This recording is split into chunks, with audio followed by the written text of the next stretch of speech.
Oui, Philippe Poisse pour l'Archipel Contre-Attaque. Vous venez de parler de l'aspect culturel de Saint-Jacques. Est-ce que la mairie va appuyer le projet de Radio Gitane ou pas? oui, nous sommes en train d'en discuter précisément et de trouver le mieux à même de recevoir cette radio. Mais c'est qu'un aspect, la radio, hein, c'est tout ce qui se passe aussi avec les lieux culturels qui existent déjà. Hein. André est là, on est allé l'autre jour à la Casa Musicale, qui a aussi des résultats remarquables mais peu connus.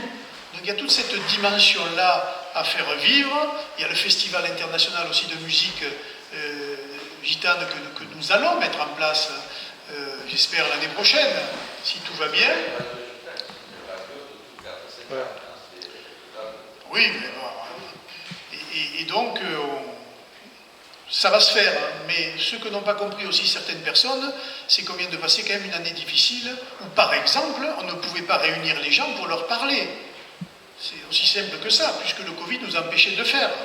Donc voilà, petit à petit, les choses se mettent en place et on prendra tout le temps nécessaire. Moi, j'ai toujours dit, hein, sur un projet comme celui-là, même si on a un an de retard, eh bien, il y aura un an de retard pour peu que les décisions se prennent avec l'assentiment, évidemment, d'une majorité des habitants. C'est tout.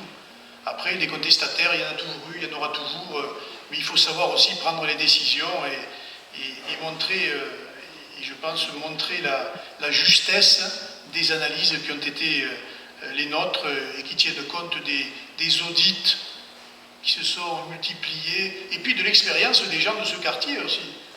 Parce qu'il y a ça aussi. Malheureusement, les gens raisonnables, souvent, n'ont pas droit à la parole. Alors on écoute ceux qui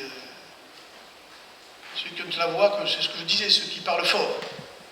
Moi, je pense qu'il y a une majorité silencieuse qui veut sortir de la situation qu'elle subit aujourd'hui dans ce quartier-là, et c'est à cette majorité silencieuse que s'adresse évidemment notre projet.